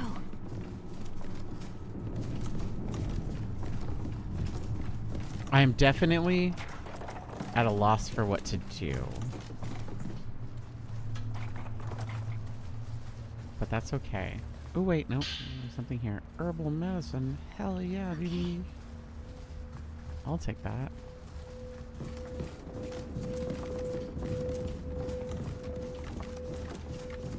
If we go all the way back, it's held shut, isn't it? It's gonna be held shut.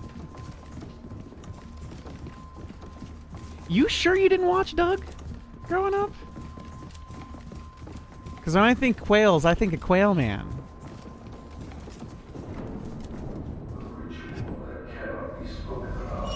Ah, hey, what's up, man? Do you know Quail Man? He wears his boxer briefs outside of his shorts. I want to eat the eggs, mostly yolk.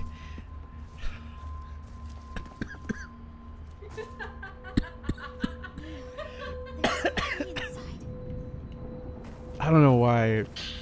It does. I mean, I shouldn't be surprised. Hello? Where the fuck did you bail on me? Bitch. What? Wisp in the BG. That was probably the loudest you've laughed in a while. At me, at least. At me. Not with me or because of me. At me. Let's be very clear. It was so loud I thought I was plugged. No, I unplugged you. Don't worry, I definitely unplugged you. See, that's the level of projection you need to do. I've been trying to teach him to project his voice a little bit more.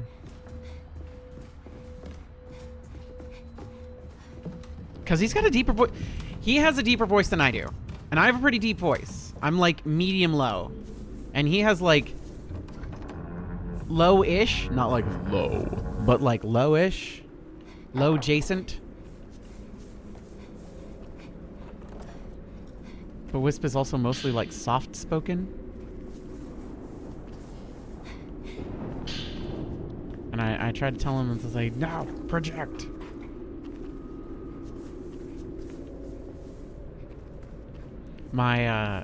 So my first singing teacher, because I've had several, my first singing teacher, who was a bitch, mind you, she was mean as all fuck. She was the one who taught me about projection, and it was a good lesson to learn. If you weren't projecting and opening your mouth the proper way and in a certain way, she just fucking hit you with a fucking goddamn stick. Which apparently every parent was cool with. I don't understand how that fucking was a thing in the fucking 90s. That, like, you could just do that. Why am I trapped here?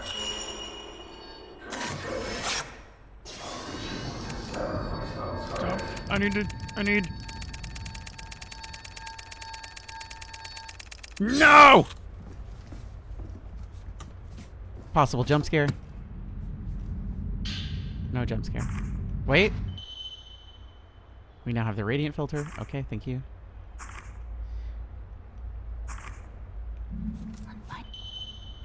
The radiant filter. Oh, yay, we can finally do that. Thank God. So now we can do this, and then we can do this, and this. Yeah, baby.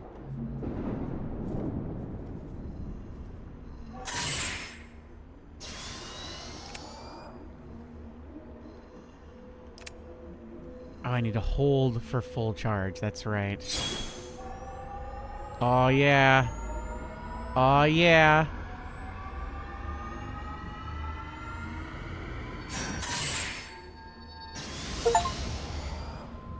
Yippee! Possible jump scare. But it won't be because it's our first time doing it, so that's fine. Cool. I think this is a good place to stop. I think we I keep forgetting that the point exchange exists. We have a lot. Holy shit, we have a million points. And I have not been upgrading my fucking camera. All right, so lessons for next time. Upgrade camera, because we have a billion beads and we have a billion freaking everything else. Good God. Anyway, fun game. This is fun. I'm enjoying myself. This has been like... I have no idea if this is as chill for everybody else as it is for me, but I'm so mellow during playing horror games that my brain's just like, oh yeah, this is great. This is cool. I'm sure it's not the same for everybody else. I'm positive that everybody does like scary games put people on pins and needles, but it's like, I don't know. I just kind of get calm. It's just like, yeah, whatever. At the very least, in most horror like games and stuff like that, they do like atmospheric and moody music, and it's just like, I know it's supposed to be creepy, but this is kind of like super chill nap time music. It's like, oh yeah, like soft little like piano things and like humming sounds and all this stuff. Ooh, great, fantastic. I could take a nap to this. Meanwhile, everybody else is like, this is a haunted house and we are going to die. I was like, yeah, but like the vibes. Immaculate vibes. Everything's super chill, right? Oh, goodness. I do be loving some chill vibes. Okay. Goodness gracious, golly gosh. What do I need to do house cleaning for? Wisp is probably, more than likely streaming tomorrow. Yes. Is Wisp going to do a little bit of homework first?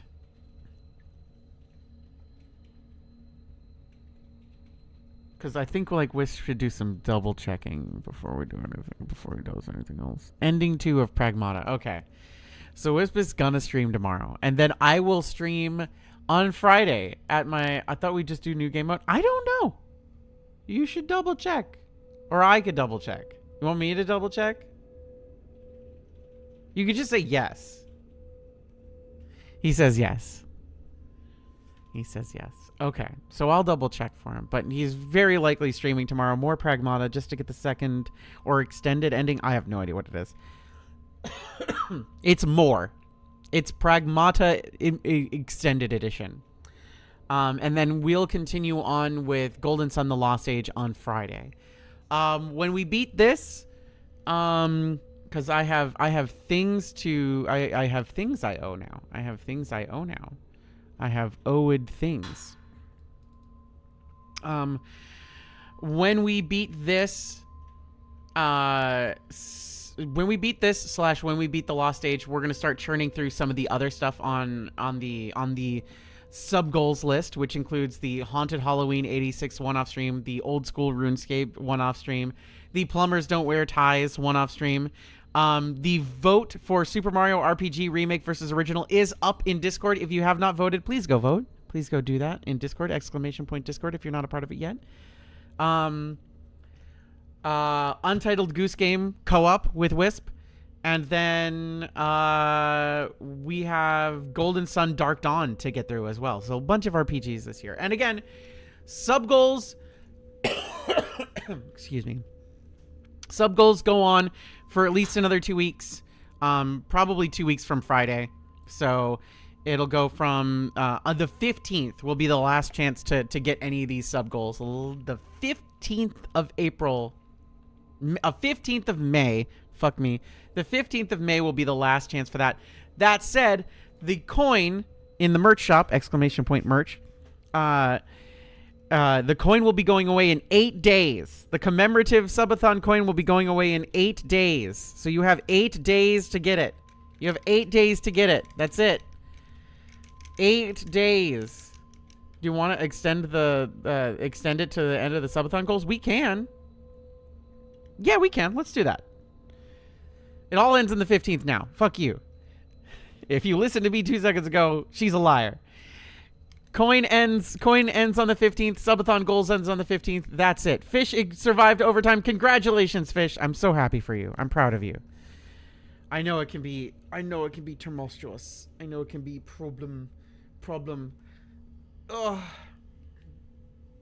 But that is it for now, because I am hungry and eepy. I am both hunger and eep. I must eep and I must hunger. But we will be starting at 5 o'clock on Friday for Golden Sun: The Lost Age. That will be our third VOD, for those of you catching up on everything. But if you missed the subathon, Golden Sun should be the full Golden Sun VODs should be up in an hour. The final one should be up in an hour. That means that all of Golden Sun will have been published on YouTube, on the VOD channel, which I believe YouTube. Nope, that one's broken. That one doesn't exist anymore. Kdin's a liar again. Let me, because now I'll fix it. It is now this. That is the YouTube channel. YouTube.com/@the Kdin Jenzen. Just because it's easier. Just because it's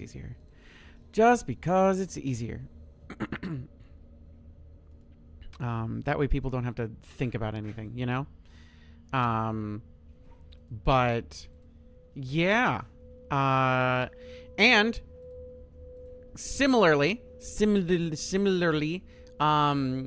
tomorrow morning and tomorrow evening at 8 a.m. PT and 8 p.m. PT, 8 a.m. PT and 8 p.m. PT, Golden Sun: The Lost Age Twitch VOD 1 and Twitch VOD 2 will be up. That way, you have the total ability to catch up before we stream on Friday with Golden Sun: The Lost Age. I wanted to make sure that it was all up before we streamed again on Friday with Golden Sun: The Lost Age. That way people don't miss a beat, and it's all there on YouTube, and it's all easy and accessible for folks who watch VODs and like that stuff. I wanted to make sure that it was timely and accessible.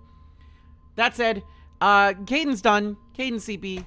I love you all very much. You're all very cool. Is there somebody is there somebody who can watch my kids for me? Who can I send over? Who can I send over? Who can I do? Who do I trust with my children? Who do I trust with my children? Who do I trust with my children?